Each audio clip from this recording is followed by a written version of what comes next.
আরে দেখো দেখো, পিন্টুর মা আমাদের গাড়ির নিচে তো একটা কুকুরের বাচ্চা ঢুকেছে। এই বাচ্চাটাকে দেখতে অনেক মিষ্টি লাগতেছে, আমি একে বাড়িতে নিয়ে যাব।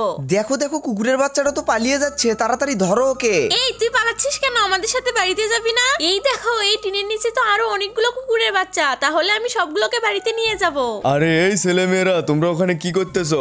আঙ্কেল, আমরা এই কুকুরের বাচ্চাগুলোকে বাড়িতে নিয়ে যেতে চাচ্ছি। এগুলোকে বাড়িতে নিয়ে গেলে কি কোনো সমস্যা হবে? আরে না না, নিয়ে যাও তোমরা। আচ্ছা, তাহলে এই বাচ্চাগুলোকে এখন একটা ব্যাগের ভিতরে ভরিয়ে ফেলি। আঙ্কেল, আপনাকে অনেক ধন্যবাদ। ধরেন এই খাবারগুলো আমাদের পক্ষ থেকে। পিন্টুর মা, তাড়াতাড়ি চলো, এগুলোকে এখন বাড়িতে নিয়ে যেতে হবে। বাবা, এই দেখো আমরা কতগুলো কুকুরের বাচ্চা ধরে এনেছি।